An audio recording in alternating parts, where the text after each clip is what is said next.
not here to push you into getting clean because it's not going to work if you're not ready. Just let me know if you're not ready. Cool? I don't know if it's all that, just it's a lot of complicated stuff, you know? Life is pretty complicated, but that's the real world, my friend.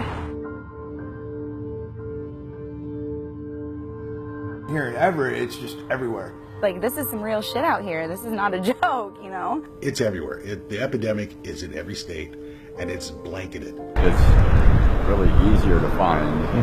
So it's here around this town, it's everywhere.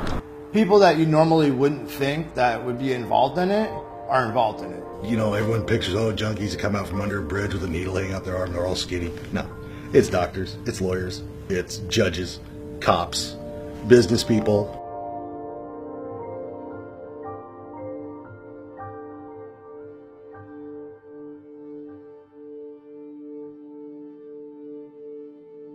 Everett, Washington sits just 25 miles from Seattle with a population of over 100,000.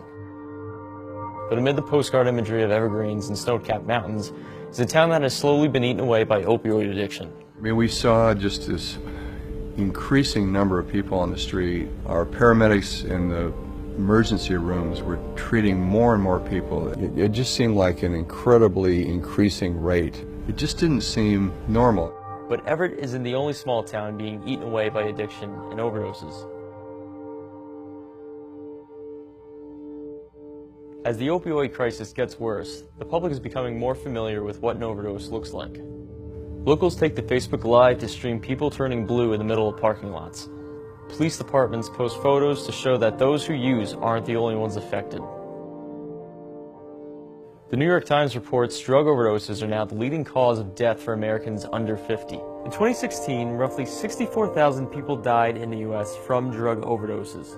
That's more than the total number of deaths in the Vietnam and Iraq wars combined. We traveled to Everett to see what the city's been doing to help people struggling with drug use. So my name's Caitlin Dowd. I am a social worker with the Everett Police Department. My role is to pretty much sit shotgun and ride around with our officer looking for individuals who are experiencing homelessness, suffering from mental health issues or chemical dependency issues, and work on getting them into the appropriate services.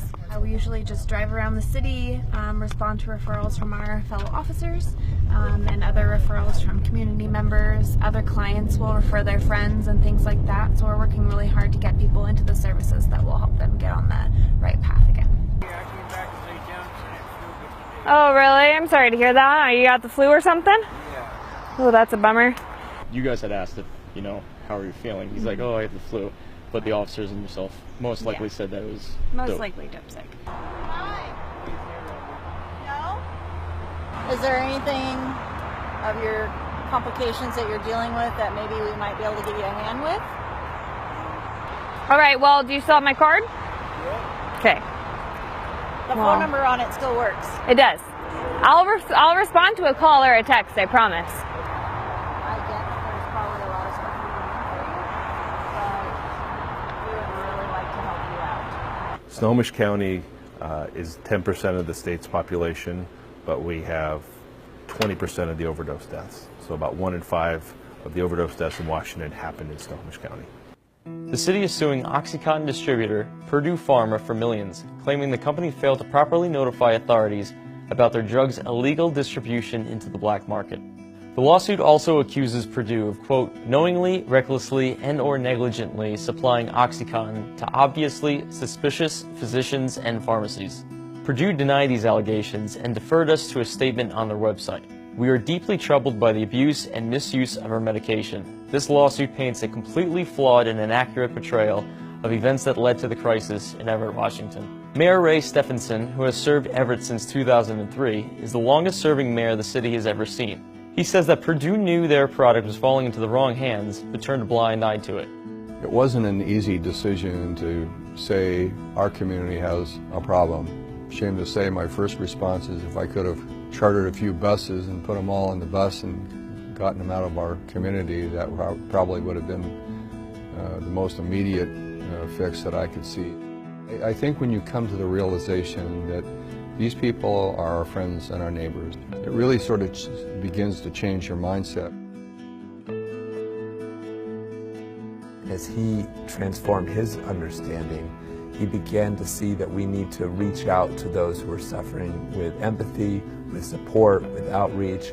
We also need to go after those people who prey on those who are vulnerable, those who are living on our street. And that includes people who are dealing street drugs, and it also includes corporations who are dealing prescription drugs or allowing it to be flood into the black market. Much of that empathy, support, and outreach begins with the Everett Police Department's COET team, a task force made up of police officers and social workers who offer avenues of recovery to addicts who might be homeless. COET, which stands for Community Outreach Enforcement Team, finds people who are struggling with addiction camped out in various parts of the city, like wooded areas, parks, and overpasses. So you definitely have to make sure to watch where you're stepping, from feces to needles to any sort of thing that can be used as a weapon. Sometimes you'll find little booby traps that get set up, whether that's intended for us or other people. Like we were telling you, hatchets and things like this that somebody could use as a weapon. So, got a huge increase in homelessness in our parks and people that are camped out in our parks. We're finding lots of drug paraphernalia left behind, caps from needles and the needles themselves. Lots of trash, lots of clothes that have been donated or stolen or whatever the case might be. Our goal is to get people connected to treatment and deal with their underlying issues to get them out of the criminal justice stream. And if that approach works, great. Look at it as another method of crime prevention. But if people choose not to take advantage of the services that we're trying to offer and they're still committing crimes and victimizing people, well then we still have the enforcement side to take care of that issue.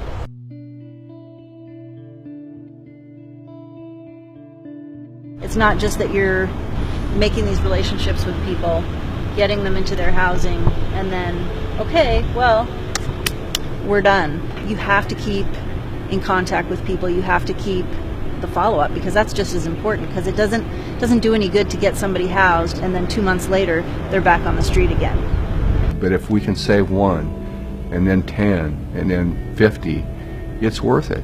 It's absolutely worth it. Roger, a veteran, reached out to COET for help with getting off heroin. Like many others struggling, Roger began with opioids. When those ran out and became too expensive, he turned to the cheaper alternative, heroin. A friend of mine had a prescription for Oxys and didn't use it, so he gave them to me. And so I started using those, and then when they quit making them, I had to find something, so I switched over to heroin. It's real similar, it keeps me well. Getting sick wasn't an option, and that's what made me start going to heroin, is because I couldn't keep up with the money, and I couldn't keep up with the pill habit. So the heroin was the next best thing, and it was really cheap. It's like your skin is crawling and then your mind is being like flooded with everything. It's like the worst thing ever. You just don't want to be sick. You'll do anything to not be sick, so.